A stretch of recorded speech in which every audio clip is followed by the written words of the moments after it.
Being a cart fiend has its highs and lows. You know, I told you guys, it could really destroy your life. You could, you just pick it up, rip it. I shouldn't be able to have this much dopamine at my disposal, but I do, and it only costs $40, so I'm gonna buy it. And, it's easier when you got more money in your life, but when you're younger and you don't got the money, it could be a real challenge. You start selling your personal belongings, you start taking money out of the change jar, yada yada yada. You told mom I need some money for Chipotle, but really you was getting the There's 1,000 different routes you could be going down. The worst thing that can happen to you as a fiend, you just spent your last precious hard-earned cash. I mean, it wasn't really hard-earned, it was hard found cash, and you're clumsy, drops the cart and it cracks open. Now, I'm not sure if anyone had this experience where you break the cart and it cracks open, but this is detrimental, and this will put you out for the season if you don't know what you're doing. You take the broken cart, unscrew it, and you tape it to the fixed cart. You need an empty cart, and then you tape it to each other, and then you use a hair dryer. And with the hair dryer, it heats up the other cart, and it drips down to the other cart. And it's gonna take a minute. I was posted up in the bathroom for about 30 minutes, and my mom's knocking on the door. What are you doing with the hair dryer? Oh, I'm doing my hair. Just say whatever. They typically believe it. And like I said, the cart is so easy to hit the cart. You can just blinker, blinker, blinker. Before you know it, the blinker don't even do. Had to come up with a new way to get more smacked. We call it the super blinker. Take a blinker and chug the water. You get way more smacked. And then there's when you're really at rock bottom. You gotta use your wires. I done used all the Android chargers that ever existed in this house. My house we used to have like 20 Android chargers. My mom would be like, hey, where'd all those chargers go? I swear we used to have a ton. That beats me. Why does the plug never answer? Through my entire career of being a fiend, I've probably had like 20 plus different plugs, and they all share the same trait. They're lazy as fuck. I've just never been able to grasp the idea of someone texting you, hey, I want to give you money, and they don't even answer. Or if they do answer, they lie. They lie about how far they are away. They lie about leaving the house. The amount of times the plug told me to meet him at McDonald's and that he's 5 out, and I end up staying around for like an hour, 2 hours. It's like, where the fuck are you? Right? At least tell me the truth. You don't gotta lie to me. One of my most used plugs. Like he was second to the plug that I talk about. I stayed up till 5 in the morning. He was telling me since 11 p.m. Yeah, I'll hit you. I'm gonna swerve by. I'm waiting up till 5 in the morning. He finally gets there. He's like, hey man, sorry about that. Something came up, or yeah, whatever. And when you finally get the shit, it's not that serious once you finally actually get your shit.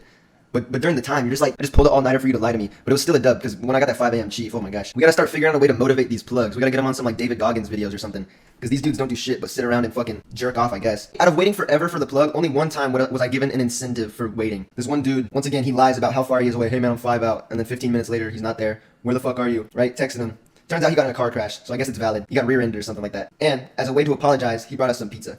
So that's courtesy, that's class, and that is a lead by example plug that everyone in the plug industry needs to idolize. You got one of the easiest entrepreneurial jobs. When I was flipping the puff bars, I didn't play about the money. We was up 7 in the morning flipping puff bars. We was repping 14-hour shifts. We ended up getting scammed, but we was still busting ass. And I know the plugs don't do shit because I was hanging around a lot of them. The plug that I was around with the most, he would just sit in his room and play Warzone.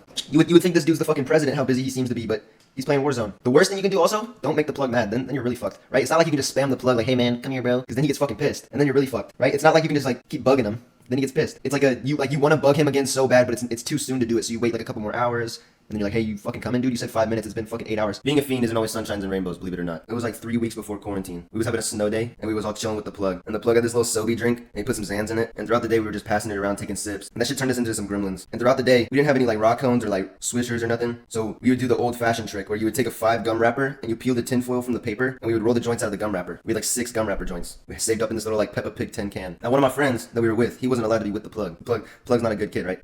Obviously. So when my friend's stepdad figures out that he's with the plug, stepdad gonna give him the band hammer. They end up shipping my friend away to military school. It's end of the day, and my friend ended up getting shipped off. They say bon voyage, bro. It crushed me, right? That was like my only good friend. My other good friend was going through it with his girl, so he didn't want to hang out. And then after that, my only other friend was the plug. And the plug was really not my friend. He was a psychopath. We later found out. So that night, I snuck out of my window, and I went under the balcony to smoke the gum wrapper joint. And so my friend got sent away to military school, and he was the one that rolled the joints, right? So when I was done chiefing, I did a little send-off ritual. So I Wu-Tanged the joint.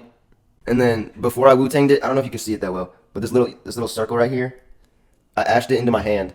And it didn't hurt. The next day before school, I was like, Mom, I'm not fucking going to school. And she let me stay home. And then right when she got to work, I smoked the last joint on the front porch, and I felt so much better. And then the plug picked me up. And then those next 2 weeks, I just kept wishing. I kept wishing. Like, the school year's gotta end. Something's gotta happen. School year's gotta end. I didn't know what it was. But somehow the school year was gonna end. I don't know why. And then a couple weeks later, we got quarantined. So you guys can thank me. I manifested quarantine. I was best friends with the plug until I found out he was a psychopath. From the start, this kid was a red flag, but I was young. He had a car, so he would just drive us around. I never had to pay any gas. So it was like a celebrity chauffeur almost, right? So in the early stages, we would just be driving around, sneaking out, egging houses, just normal shit. And then it'd be like 3 in the morning. We're in the middle of the city, and the plug would just be like, get out of the car. He'd say, get out of the car and get on the back. He'd make you grab on the back of the car. And you're like, You're like, what? No.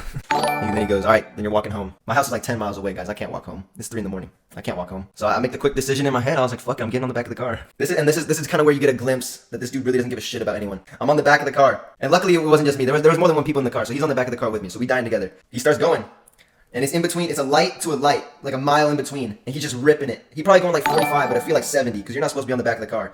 And I'm holding on for dear life. I was a frail little boy. I still am a little bit, but way more, right? I could hardly do 5 push-ups. So I'm about to give out.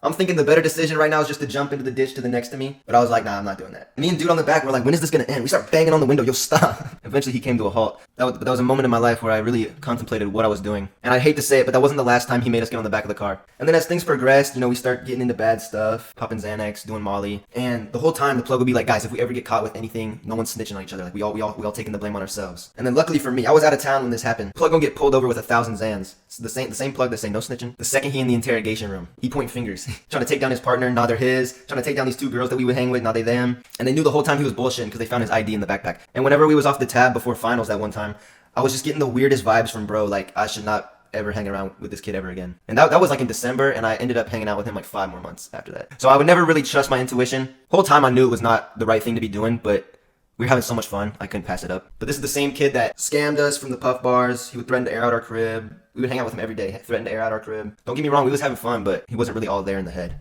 I used to do a lot of dumb shit as a kid. So here's just a rundown of some of the dumb shit I did as a kid. I had a friend who rode the bus with me, and he had an older brother. We were both like 7. His older brother was like 17. And when you got an older brother will just spill classified info. And older brother telling him about P-Hub. So he on the bus, he'd be like, bro, stop looking up hot boobs, look up P-Hub. I was like, okay, I know what I'm doing when I get home. I'll get home, pull up the family laptop, I go to YouTube.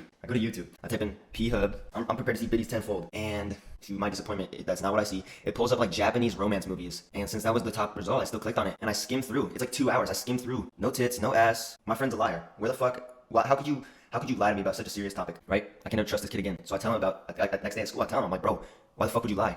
I looked up P-Hub on YouTube and nothing popped up but Japanese sex movie. And he was like, you fucking idiot. You have to go to Google and look it up. And I was like, okay. Now I know what I'm doing when I get home. So I type it on Google, P-Hub. Whoosh.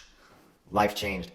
This was just stupid. I don't really know what I was thinking. So our fence, we had like a brick fence in our yard. There's like a brick fence in between the 2 houses, our neighbor and our house. There's a brick fence. And then we each had like a wooden gate. And on my neighbor's wooden gate, I like picked up a rock from our yard and I just etched my name into her fence like 5 or 6 times. I don't know why. Like I just wrote Colin 5 or 6 times all over her gate. And then I just like went back inside or some shit. And then the next day, she rings our doorbell. She's like, hey, I think your son wrote his name on my fence. And my mom's like, oh my fucking God. She calls me. She's like, Colin. And I see neighbor at the door. I know exactly what the situation is. I know I'm in trouble. And she goes over to show me the evidence of the vandalism. I was like, no, I don't think that was me. She's like, really? Who else would write your fucking name 5 or 6 times?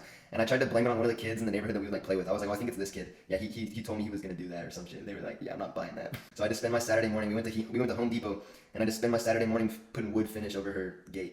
We lived in Arizona for 12 years, so we spent probably like 1,000 days outside, bro, just in the backyard fucking around. And we had like every fucking sports thing. We had fucking golf balls, hockey, skateboards, basketballs, whatever. We had a nice little grass turf. And my dad's set of golf clubs were out there. And in Arizona, your backyard is literally the desert. So like past your fence, it's literally the desert. So we would just launch golf balls as far as we could, because we don't know where they're going. And so one time, I was getting ready to ricochet the ball. My brother's jumping on the trampoline. He's just jumping on the trampoline. And I get ready with the driver. I'm ready to pipe it up, launch that bitch. And right when he's like down, ready to jump, and he jumps into the golf ball, and the golf ball hit him in the fucking forehead. And immediately I was like, oh my God, he's about to cry and I'm gonna get in trouble. So I do like the older sibling thing where you like go and like hug your sibling. You're like, oh my God, I'm so sorry. Like I didn't mean it. Don't cry. Don't tell mom. And he didn't even cry. He like started laughing. And I was like, oh, bet. Thanks for not being a pussy. I don't know if anyone else ever did this, but I was literally 5 or 6. I was watching Charlie and the Chocolate Factory in my mom's room on like her 1995 TV, like those box TVs.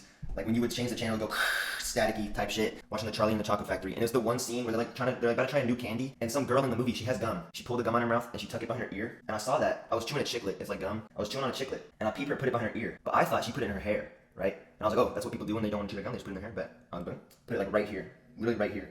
Because it kind of looked like she put it in her ear, like you could see how I messed it up. And I put it in my hair. Okay, like I put it in my hair. I was like, okay, I want my gum back. I start pulling. I was like, okay, I don't think I'm getting my gum back. So I was like, oh fuck, I have gum in my hair now. So I get up, I go in my mom's bathroom. I just grab the entire chunk of hair that had gum. I just cut it all out, like probably what this would have been, right? I was like 5. I didn't give a fuck about my hair. Next day at school, teacher peeped. I got a bald spot, and she told my mom when she picked me up, and she was like, yo, did you do this to your kid? Like, this is some whack ass shit. This kid's cut his trash. And she peeps it. She's like, what the fuck did you do? And I was like, I put gum in my hair. As a kid, money's just not even a thing for you unless your parents would give it to you.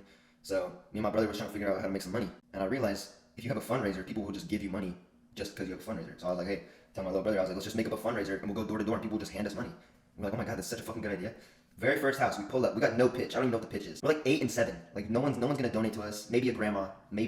Very first house. Ring the doorbell. There's no answer. And right as we're stepping down from the front door, the owner of the house pulls into the driveway in his car. And immediately when that happened, it just felt like I was committing a crime because I think I was. But so dude gets out of his car. He's like, "Can I help you?" And I was like, "Oh yeah, shit." I was like, "I gotta improv real quick." I was like, "Oh yeah, shit. Is your son home?" He's like, "I don't have a son." And I was like, "Oh, okay, wrong house." And he just kind of gave me this look like, if I wasn't pulling up right now to my house, what was this kid about to do? So that was the one house we tried to do a fundraiser, and then we just never did the fundraiser again. All right, y'all. I told y'all I don't really do shit, and that since I don't really do shit, I was gonna become an FNCS pro. We gave up on that dream already. I found a new endeavor. Someone mentioned in the comments that I should start boxing, so I'm about to call the gym and see what's up. Hey, how you doing, Sean? I'm looking for like a place to start boxing, but I don't want to just like hit a punching bag and stuff. I want to like actually fight someone. Okay, so we are a kind of cardio fitness gym, so we don't really do like combat training like that. Do you know like who does combat training? There's 2 different places around town. There's and then there's All right, cool. I appreciate it, Sean. no problem. All right, we gotta call someone else. All right, well, all the boxing places don't open until this afternoon, but the dude that told me to start boxing, he said prepare to be humbled. I'm gonna hop in the ring and get mauled, but I'm kind of hyped for it. There's gonna be some fire clips, and I don't care if I get fucked up. It's kind of fun. I would assume it's kind of fun. But I've been watching hella Sean Strickland clips, so now I think I can go out and box. This is a lot better than Fortnite too. You know, sitting in the chair for too long, you start getting like hemorrhoids and shit. All right, y'all, but who should I fight? Should I box Neon? That might be too easy.